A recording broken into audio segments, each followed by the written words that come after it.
Hi everybody, it's Andrew Hutchings, and this is a short video about tapering down off of something. Whether that something is food, drugs, alcohol, whatever it is, you do pretty much the same thing. Once again, I'm not a doctor, never giving medical advice, and just giving educational information, consolidating information, putting it in one place along with my opinion. And I think I'm going to actually start my videos off like this in the future, where I say the topic, then I say the not a doctor part. Yes, I am a fitness channel. So it's really simple. First, you decrease dosage, then you decrease frequency. Now they're both actually decreasing the amount of drugs in your body, or food, or alcohol. But just what I think works well. Like, say you are eating 1,000 calories a meal, 4 meals a day. Now that sounds like a lot, and it is a lot. But if you work out a lot, that's not that much. So first, you'd want to decrease it like to 800 calories per meal per day, and then you keep decreasing the amount of calories per meal until you're not comfortable decreasing it anymore. And I'll just say not comfortable for any point at which you just don't feel good going past. So then what do you do when you've already decreased the calories per meal or alcohol per meal? Maybe you drink your alcohol at every meal, or drugs per meal. Yeah, we're just doing everything with our eating. But what do you do when you already decrease that as much as you feel good doing? Well, I told you in the beginning of the video, then you decrease the frequency. So say normally you wake up, you go to the fridge, you get your milk out and your eggs, your bread, or I don't know, whatever you eat, and you eat it. Sorry, low power notification. Well, what you should do is wake up, have a glass of water, maybe take a shower, and then eat.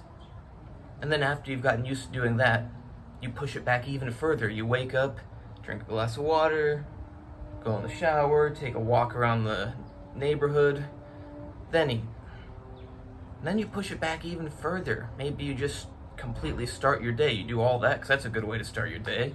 And then you start doing your work, or you go to work, or whatever. And then, when you're really getting hungry and your stomach is rumbling or whatever, then you eat. And, yeah, maybe it's pushed really close to lunch now, so maybe you essentially you cut out breakfast completely. Now, I like eating breakfast, but this does work. It's a lot easier also to decrease your food at the beginning of the day rather than the end of the day. Because as the day goes on, you get less and less willpower, typically. It's a lot easier to skip breakfast than it is to skip dinner. You skip dinner, you're going to be hungry, really thinking about it as you're waiting to go to bed. Maybe you're like watching a movie right before bed, or whatever you're doing right before bed. But you're going to be hungry. And maybe you wait it out all through the night, you're just about to go to sleep, and then you're like, oh, too hungry. Then you eat right before bed. Or maybe you don't eat, but then you go to bed, and because you're really hungry, you don't sleep well. Maybe it takes you a while to fall asleep. Maybe your total quality of sleep's not good. Who knows? Maybe you don't sleep at all. You're probably gonna sleep unless you have really bad sleep. But yeah, it's a lot easier to decrease your food at the beginning of the day. Also, because when you're sleeping, your metabolism is really low, so when you first wake up, your metabolism is low. So until you start walking around, even just standing up actually, your body is not going to be burning through many calories. Eating can start turning your metabolism up, but really if you're just going to wake up, eat, and sit down, your metabolism's still going to be very low. But now if you wake up, eat, and go for a walk, yeah, that's a lot better. Even better is if you wake up, go for a walk, and then eat. Because you're waiting until your metabolism increases before you even give it food. And you delayed the amount of time until you ate. same principles, interestingly, apply to like people who are using drugs. So say someone's using opiates, they want to decrease the dosage until they can't really decrease it anymore, just anything below that just wouldn't really even help, and then start decreasing the frequency. It's exactly the same as like with the food. You wake up, you just wait a little bit longer than usual before your first dose of food, drugs, alcohol, whatever it is. And you keep pushing that back. And you don't just do it with your first meal or drug or alcohol of the day. You do it with all of them, actually. But it's easiest to start with the first one. Like normally, say you would take 3 hours between your first meal and your second meal.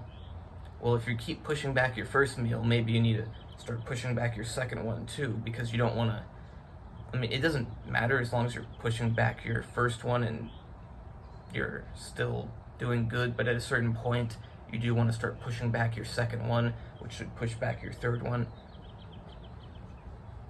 And eventually you might just push one of them completely out of the way, because if you keep pushing all of them, you don't want to just move all your eating to right before bed.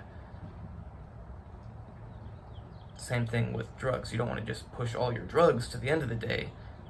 The goal is you delay it until you are essentially skipping it.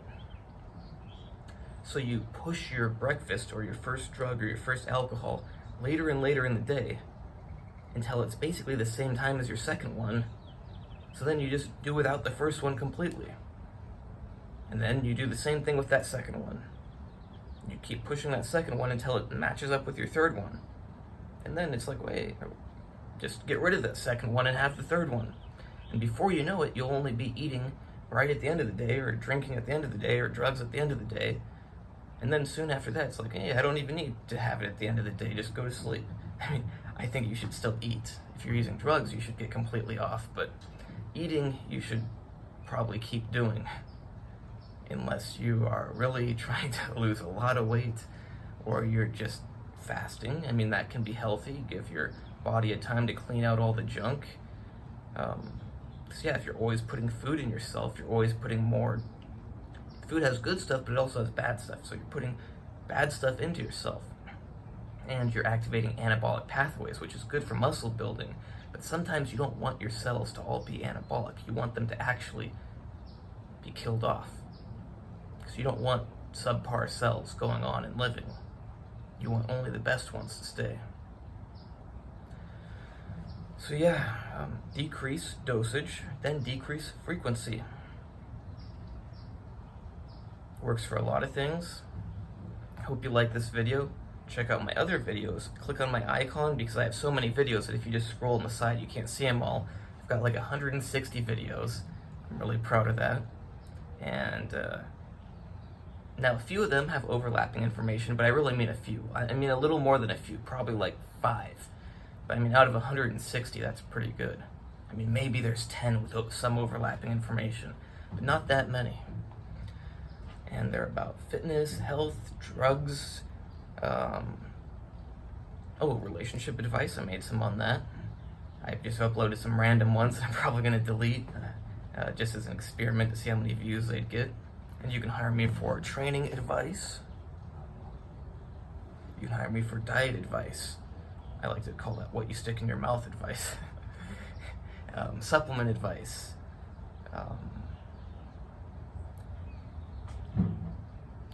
Also, you can hire me for plans, not just advice. So, I mean, you can hire me for consultation on the phone. You can hire me for Zoom consultation. You can hire me to type up a plan. You can hire, if you're nearby, you can hire me to train you in person. Yeah, I'm very flexible. I'm not like, oh, I only offer exactly this, or exactly this, and you can't have anything in between. No, that's not how things work out well in life. You just do what works. You have flexible things. Maybe you just want a straight up plan. Maybe you want a plan and like an hour of phone talking per week to figure things out. Maybe you want to just have a couple hours of texting to figure out everything you want to figure out. Maybe you've been wondering about something for a while and you need somebody to bounce it off of. And my book on tendinitis is coming out as soon as I get well, not as soon as I guess you get your degree as soon as you graduate, you just don't get the paper. But as soon as I am officially graduated, and I know exactly what degree I have, I will include that in my books. People give credibility to other people who have degrees, which I think is a little bit absurd, because it's not like you having the degree means you know anything more than like the day before you have the degree, or if you just learned all the stuff on your own and never went to university to begin with. But yeah, because people value the degree, and it costs money every time you publish a book, because you gotta pay to publish it, you gotta pay for the ISBN, you gotta pay for the digital ISBN, there was some other cost too. But yeah, it's adding up to like $400 to publish my book. So I'd rather not publish it and then in a couple months have a degree and edit it and publish it again and spend another $400. But that book on tendinitis, if you love tendinitis, it's not for you. But if you don't like tendinitis, you might like my book.